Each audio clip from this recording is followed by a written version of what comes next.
I'm going to give you guys at least 3 reasons why farms are good for kids. Even in a backyard farm like this, there are many benefits to having children raised here. And I'm going to give you 3 of my personal reasons why it's better. But also, I've got to get up on the roof of this house and clean out the chimney so we don't get any chimney fires. And maybe do the gutters. So let's do it.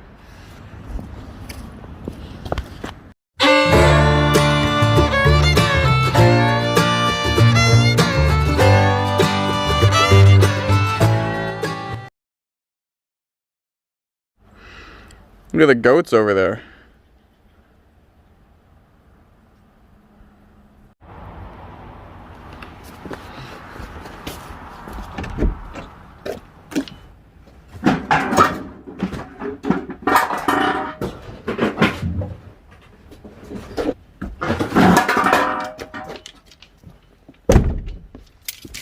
Gotta get the chimney broom.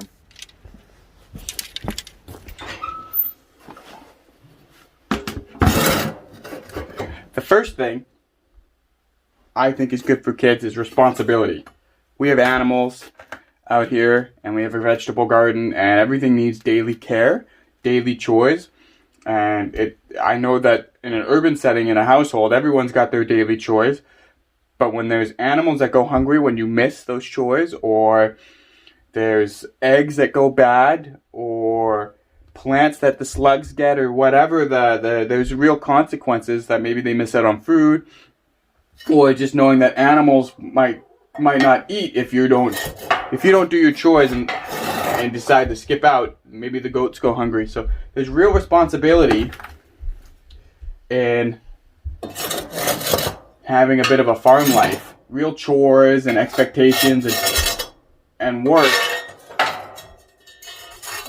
that you don't really get in the urban setting. I know from personal experience, living in both in the Rocky Mountains when I was a kid on a farm with horses and cows, where my dad used to get up and milk the cow by hand. And I know from here on my little backyard farm, making sure the chickens are out in the morning, making sure they're fed, making sure the goats are fed, mucking out pens, collecting the eggs. These are all things that kids can do, and as they get older, they can take on more and more responsibility, and it just becomes habit. Responsibility becomes normal.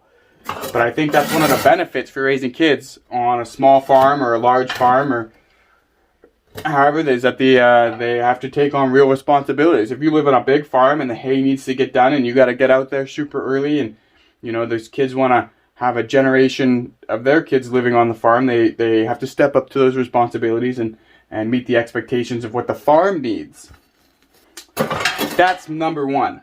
Responsibility. Kids can really understand some responsibility from growing up in a farm setting. Okay, I'm about to climb up the ladder onto the roof. I've already got the chimney broom up there, and we'll sweep the chimney.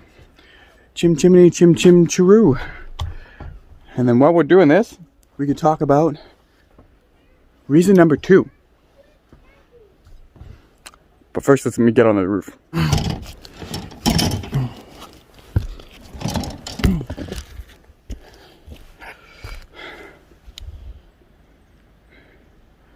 you see it? Oh, right there. There's the chimney.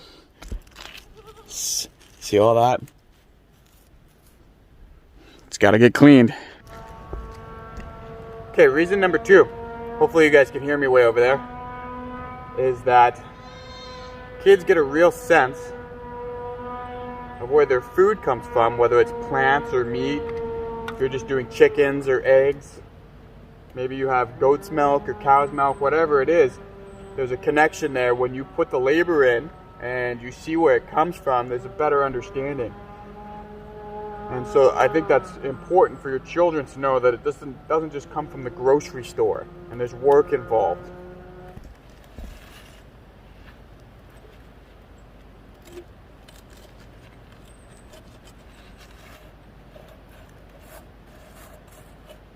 Want to see what that looks like?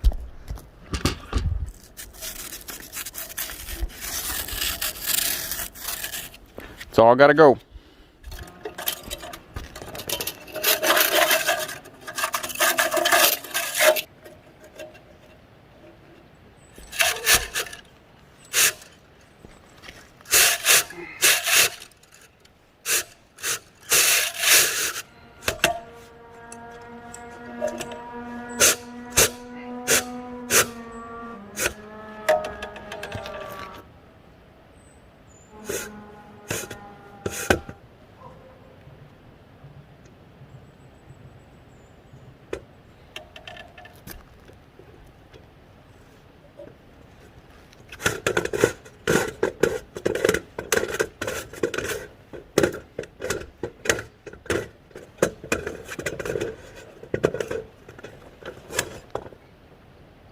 We're through.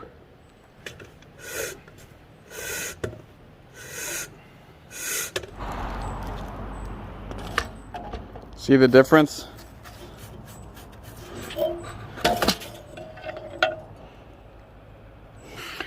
And that's how chimney cleaning is pretty much done. Like, there's no bend in our tube, so it's just straight up and down. It's easy peasy. So while I'm up here, I'm gonna hit the gutters again for the second time. This is my second time this year. I did the chimney. I did it before winter when we first started using the fire. And then I also did the gutters, and now that, you know, it's supposed to be winter, but it's pretty warm right now. But we're still using the fireplace, and we're in between, like, kind of the midpoint of using it. So I clean it out again. I'm gonna hit the gutters again, and then we'll go downstairs. I'll show you what it looks like inside the fireplace, and then we'll get on to topic and reason number 3 of why I think a farm environment is good for kids.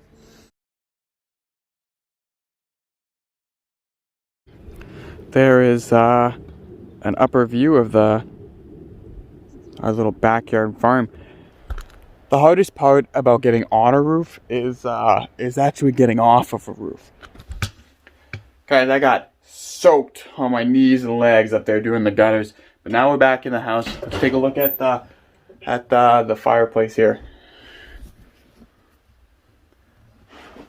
See all the black soot? Big pile of it. So we'll shovel lots of that out. Yeah, there was a lot. It was really crusty. It was pretty bad. Okay, I'm just going to shop back that out, put it back together, and then we'll talk about reason 3, raising kids on a farm is good. Alright guys, my wife pointed out that I had some soot actually attached to my... Yeah, I'm not going to edit it out of the video or cut that stuff out. I've already recorded it, so yeah. Look at that. That is a clean, clean fireplace.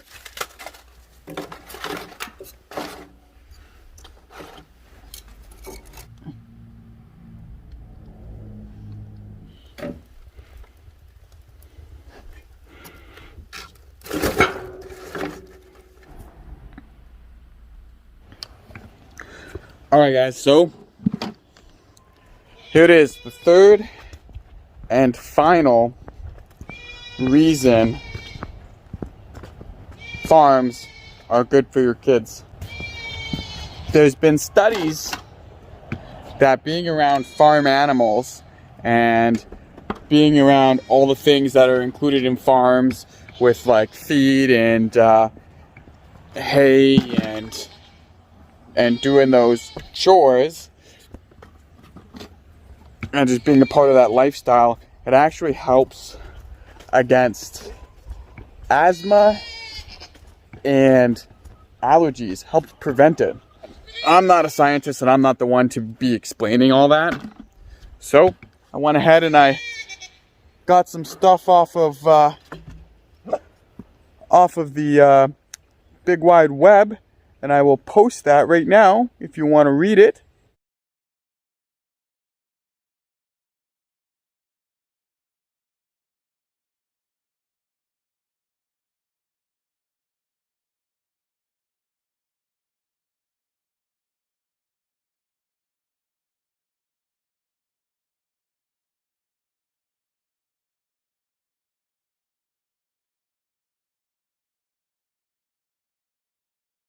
And if you want the link to the full articles and studies, I'll put them in the description of the video.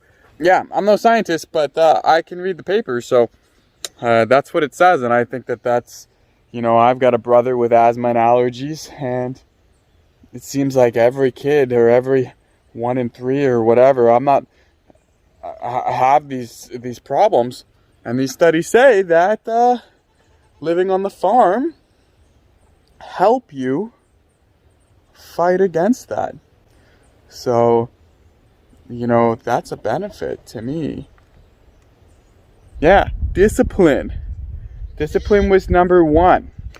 And then the second one was knowing where it comes from.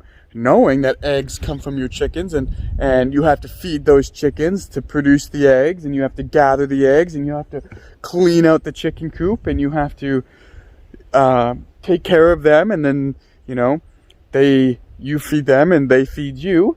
And with goats and other animals, same deal, you know. I could get a female goat, breed it, have a baby, milk it, sell the milk, provide milk to my kids, live off goat's milk, or meat, you know, slaughter goats and sheep for meat, and cows, whatever. Connection, we've slaughtered a rooster in one of the other videos, and we're planning on doing some meat birds, and then our children will really understand exactly where that all comes from. They're not just buying it from the store, they are experiencing it for reality, in real life. Number 3, the preventing of allergies and asthma. I've read some studies on it that says that that's a thing. So, you know, those are 3 really good reasons. Asthma and allergies can be really debilitating. And you know, if I'm already here and that's something that my kids can fight against, then that'll be awesome. Guys, come check out the animals before we go. They love these logs. It saddens me now that we're gonna have to chop them up and make them into firewood, because they love to climb around. Look, they're all waiting for me. I got the 2 goats and all the chickens. Look at them all. Hey, George.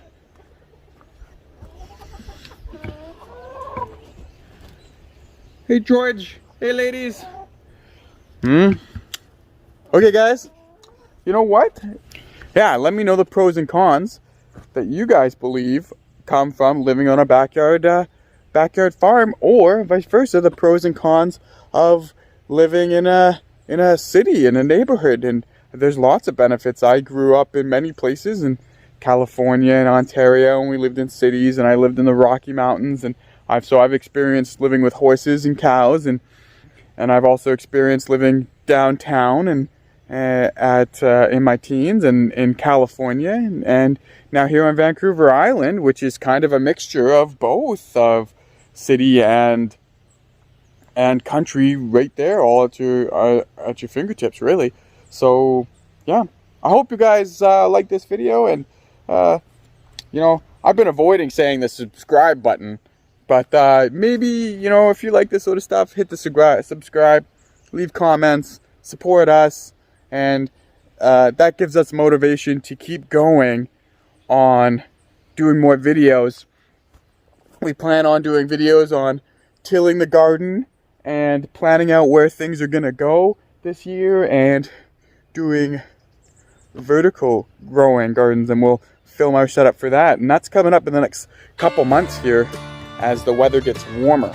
So anyways, thanks for sticking around, guys, and we'll see you next time.